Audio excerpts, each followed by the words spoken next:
Hello students, welcome to BBVN online classes, and you all know that our school is organizing online exams as subject enrichment activity. So for this I gave you chapter 4 and today we are going to revise the question answers and problems of this chapter. In our exercise, question 1 is, what are the similarities and differences between the clinical and laboratory thermometer? Clinical and laboratory thermometer में क्या क्या similarities होती हैं और क्या क्या differences होते हैं, and you can answer this question. What are the similarities? Both are made of glass. दोनों के दोनों किसके बने हुए होते हैं? ग्लास के बने हुए होते हैं. And consist of long narrow glass tube. और उसमें क्या होती है? लॉन्ग नेरो ग्लास ट्यूब होती है. At one end both of them have a bulb. दोनों के ही एक एंड पर बल्ब होता है. And which is filled by mercury metal. और वो किससे भरा हुआ होता है? मर्करी मेटल से भरा हुआ होता है. And Celsius scale is present in both the thermometer. दोनों ही थर्मोमीटर पे क्या कौन सी स्केल लिखी हुई होती है? Celsius scale. So these are some similarities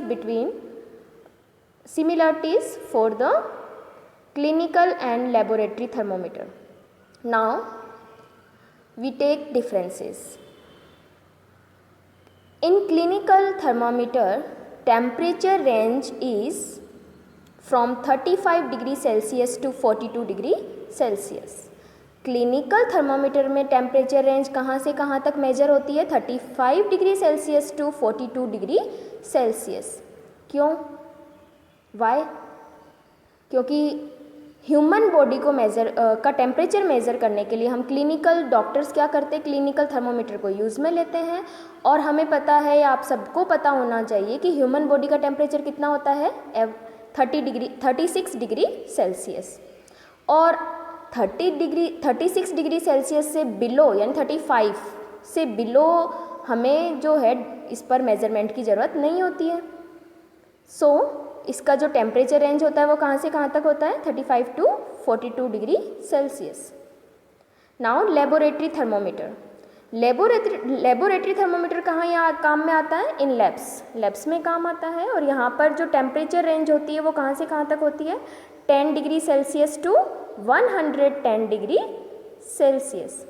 अब देखिए, ज़रूरी नहीं कि इतना ही मेज़रमेंट हो. कुछ थर्मामीटर पर 0 से लेकर और उससे 110 से भी एक्स्ट्रा हो सकता है. बट जो हम लोग लेबोरेटरीज़ में यूज़ में लेते हैं उन थर्मामीटर्स की range -10 degree to 110 degree Celsius तक होती है. ओके कहाँ से कहाँ तक होती है लेबोरेटरी थर्मामीटर में? -10 degree to 110 degree Celsius. Now next, अभी हमने बात करी नेक्स्ट डिफरेंस की, that clinical thermometer is used for measure the body temperature, human body temperature. And laboratory thermometer is used to measure temperature in labs for experiments. Now most important difference and that is presence of kink. Kink कौन से thermometer में होता है? In clinical thermometer. And what is the use of kink? Kink क्या करता है? It prevents immediate backflow of mercury. ये क्या करता है? जो मर्करी, जैसे ही हम लोगों डॉक्टर हमारा टेम्परेचर मेज़र करता है तो थर्मामीटर को हमारे टंग के नीचे रखता है या हमारे आर्म पिट में रखता है. तो जैसे ही वो थर्मामीटर को बाहर निकालता है तो टेम्परेचर अचानक से मतलब जल्दी से बिलो ना आ जाए, एक्यूरेट टेम्परेचर मेज़र हो जाए. इसके लिए उसमें क्या होता है? थर्मामीटर में जो कैपिलरी होती है जिसमें मर्करी ऊपर अपवर्ड डायरेक्शन में बढ़ता है वो जल्दी से बिलो नहीं आता. तो जिससे क्या होता है? एक्यूरेट बॉडी का टेम्परेचर मेज़र हो जाता है. जबकि क्लिनिकल लेबोरेटरी थर्मोमीटर में ऐसा नहीं होता है. It does not have a kink. Laboratory thermometer में किंक नहीं होता। Okay, now the next question is give 2 examples each of insulator. Conductor and insulator के दो एग्जाम्पल्स आपको देने हैं and you all know what are conductors and what are insulators. क्या होते हैं conductors? Conductors are the substances that allow the transfer of heat. Conductors क्या होते हैं? ये हीट के ट्रांसफ़र को अलाउ करते हैं, यानी अपने अंदर से ट्रांसफ़र ऑफ हीट होने देते हैं। Why insulator do not allow. Insulators क्या करते हैं? ये अलाउ नहीं करते हैं अपने अंदर से हीट के ट्रांसफ़र को। इट मीन्स कंडक्टर्स में हीट का ट्रांसफ़र होता है जबकि इंसुलेटर में हीट का ट्रांसफ़र नहीं होता है। अब आप आसानी से एग्जांपल्स बता सकते हो कि जितनी भी मेटल्स होती हैं वो क्या होती हैं? कंडक्टर्स होती हैं, जैसे कि आयरन, कॉपर, सिल्वर, ठीक है। जबकि प्लास्टिक एंड वुड, है ना, plastic and wood both are insulators. ये क्या करते हैं? इंसुलेटर्स होते हैं और do not allow the transfer of heat through them. ये क्या नहीं करते? अपने अंदर से ट्रांसफ़र नहीं होने देते हैं हीट का। और यही रीज़न है कि हमारे घरों में जो कुकर होता है या पैन होते हैं उनके जो हैंडल्स होते हैं, तो वो हैंडल्स किसके बने हुए होते हैं? या तो वो प्लास्टिक के होते हैं या वुडन होते हैं, जिससे कि वो हैंडल गर्म नहीं होते हैं और हम आसानी से उनको गैस से नीचे रख सकते हैं। ठीक है, now fill in the blanks. The hotness of an object is determined by its temperature. आपको खुद पता है कि जो हॉटनेस होता है किसी भी ऑब्जेक्ट का, उसको डिटरमाइन हम कैसे करते हैं? बाय टेम्परेचर, कि वो कितना गर्म है, उसका टेम्परेचर कितना है। अगर टेम्परेचर ज़्यादा है इट मीन्स वो गर्म है, अगर टेम्परेचर बिलो है उस फर्स्ट टेम्परेचर से तो वो क्या है? उसके कंपेयर में कोल्ड है, कूल है। ठीक है, नेक्स्ट है temperature of boiling water can not be measured by a clinical thermometer. अब आप इसको एक्सप्लेन कर सकते हो अपने आप। अभी हमने बात करी है कि क्लिनिकल थर्मामीटर का जो टेम्परेचर रेंज होता है वो 32 डिग्री सेल्सियस से 42 डिग्री सेल्सियस होता है, जबकि बॉइलिंग वाटर यानी जब पानी बॉईल हो रखा होता है तब उसका टेम्परेचर होता है 100 डिग्री सेल्सियस। ये ध्यान रखिएगा आप, बॉइल्ड वाटर का टेम्परेचर 100 डिग्री सेल्सियस होता है। तो आप बताइए कैसे हम मेजर कर सकते हैं क्लिनिकल थर्मामीटर से? Is it possible? No, it is not possible, क्योंकि वहाँ पे 100 डिग्री सेल्सियस होता ही नहीं है, टेम्परेचर रेंज होती नहीं है 100 डिग्री सेल्सियस तक। तो हम बॉइल्ड वाटर का टेम्परेचर के लिए कौन सा थर्मामीटर यूज़ लेंगे? लेबोरेटरी थर्मामीटर, क्योंकि वहाँ देखिए टेम्परेचर रेंज क्या होती है? -10 degree Celsius to 110 degree Celsius. तो वहाँ पर हम आसानी से क्या कर सकते हैं? मेज़र कर सकते हैं बॉइल्ड वाटर के टेम्परेचर को। Next fill in the blanks is temperature is measured in degree Celsius. आपको पता ही है टेम्परेचर को हम मेजर कर सकते हैं डिग्री सेल्सियस में कर सकते हैं, फ़ारेनहाइट में कर सकते हैं और केल्विन में भी कर सकते हैं। ठीक है, अगर आप कुछ भी लिखते हो आंसर सही होगा।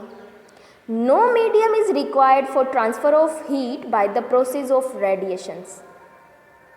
अब देखिए हमने 3 प्रोसेसेस पढ़ी थी for the transfer of heat. Transfer of heat होती है एक तो कंडक्शन प्रोसेस से, कन्वेक्शन से एंड देन रेडिएशन से। ये 3 प्रोसेस हमने इस चैप्टर में पढ़ी है, तो आप ध्यान से सुनिएगा। कंडक्शन किस में होता है? सॉलिड में होता है। फिर हमने बात करा convection, then transfer of heat by the process convection is seen in liquid and gas. कहाँ देखा जाता है? लिक्विड और गैस में। तो कंडक्शन तो होता है सॉलिड में, कन्वेक्शन होता है लिक्विड और गैस में, जबकि रेडिएशंस के लिए किसी भी तरीके के मीडियम की ज़रूरत नहीं है, ना तो सॉलिड की ज़रूरत है, ना लिक्विड की, ना ही गैस की। तो देखिए इसका एक एग्जांपल मैंने याद हो तो आप लोगों को बताया था, सनलाइट का अर्थ तक आना। आपको पता है ना, सनलाइट हमारे एटमॉस्फेयर के बाहर, यानी जैसे ही हमारा एटमॉस्फेयर ख़त्म हो जाता है तो उसके बाद में किसी तरीके का मीडियम नहीं होता है, वहाँ पर एयर भी नहीं होती है, लेकिन फिर भी सन से, है ना, सन से sunlight, light and heat energy हम तक पहुँच जाती है। तो ये किस मीडियम, किस प्रोसेस से पहुँचती है? By radiations. क्यों? क्योंकि नो मीडियम इज़ रिक्वायर्ड, किसी तरीके का मीडियम की ज़रूरत नहीं होती है रेडिएशंस के लिए। Okay, next, A cold steel spoon is dipped in A cup of hot milk. एक हॉट मिल्क से भरे हुए कप में आपने एक स्टील का स्पून रखा है, ठंडा, ठीक है। Heat is transfer to its other end by the process of, तो बताइए आप किस प्रोसेस से उसके ट्रांसफ़र हो जाता है उसके हैंडल में, यानी स्पून का जब हम ऊपर का सिरा दूसरा एंड हम टच करते हैं, एक तो डिप है गर्म दूध में, और ऊपर का जो हिस्सा है, एंड है, उसको अगर हम टच करते हैं तो क्या होता है? वो हमें हॉट लगता है। क्यों लगता है? क्योंकि bye the process of conduction, bye the process conduction, conduction की वजह से क्या हुआ है? हॉट मिल्क से हीट का ट्रांसफ़र, ठीक है। पहले तो कहाँ आया? स्पून में आया, और फिर स्पून से उसके अदर एंड तक पहुँच जाता है। तो इसको हम क्या बोलते हैं? क्योंकि सॉलिड है, स्पून कैसा है? सॉलिड है। तो सॉलिड सब्सटेंसेस में हीट का ट्रांसफ़र कैसे होता है? Bye conduction.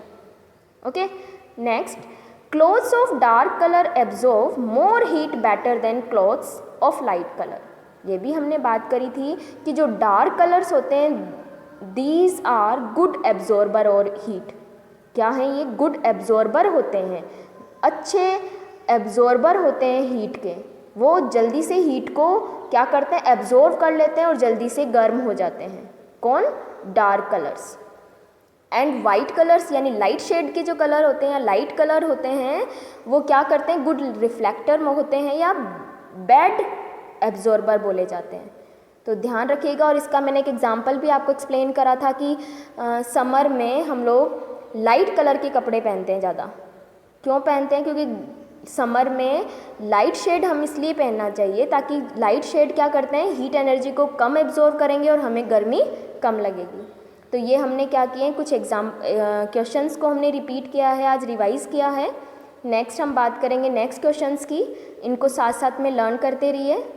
Thank you.